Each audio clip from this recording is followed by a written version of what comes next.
Buenas noches. En esta ocasión vamos a abordar la educación moral desde las perspectivas filosóficas de Émile Durkheim, Immanuel Kant y Jean Piaget.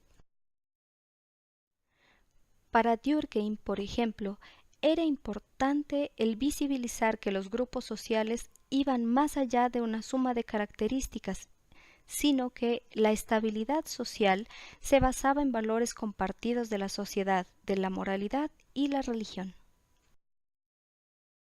Así entonces, la educación moral era una educación laica desde la racionalidad científica, porque el dominio de la moral empieza precisamente donde surge el dominio de lo social. Por lo tanto, el Estado tenía un gran reto, que era el asumir el rol que antes estaba desempeñado por la religión y por los valores, como lo habíamos mencionado.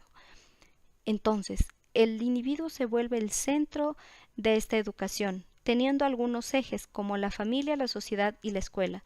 En el caso de la familia, era un agente con algunas limitaciones, aunque sí tenía carácter socializador. La sociedad era un ser moral empíricamente observable, que tenía una entidad propia y que era capaz de transmitir ideologías más allá de la propia teología. Y la escuela era el agente más importante que llevaba a la persona a consolidarse como ciudadano. Para Kant, por ejemplo, era importante el análisis de los actos y fenómenos bajo la conciencia y la verdad. Entonces, la razón teórica formulaba juicios frente a la razón práctica, y de ahí surgían los imperativos que se constituían como los pilares para la ética y la moralidad. El fin entonces de la trascendencia está en el cumplimiento preciso y riguroso de lo correcto. Por ello, el deber es el ideal de la razón pura que nos conduce al cumplimiento de la ley. Entonces, la moral y el imperativo categórico son indivisibles.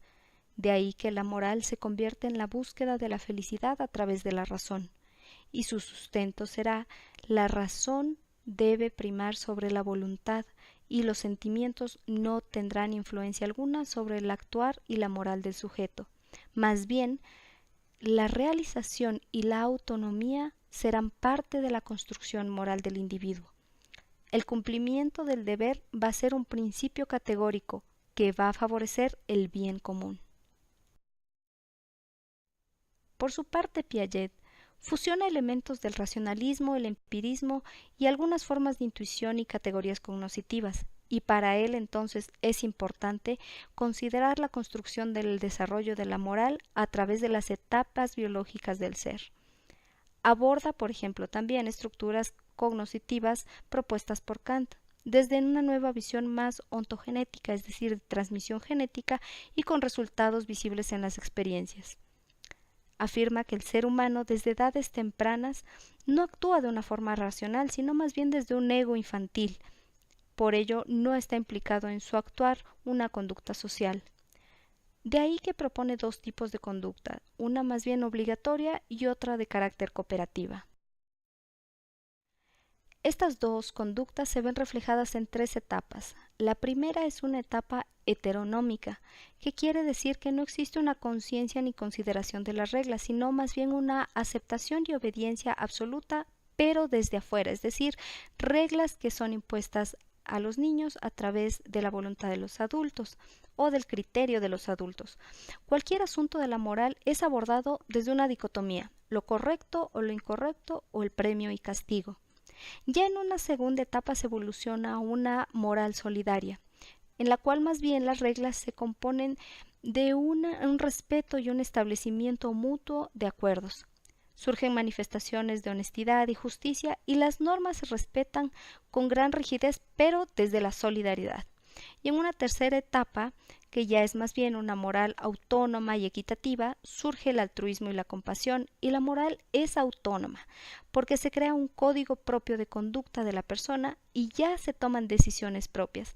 El respeto a las normas se hace de modo personal, por lo que se reconocen las reglas como acuerdo social y no como imposición. Estas etapas no son invariables, pueden combinarse incluso hasta etapas adultas del ser humano.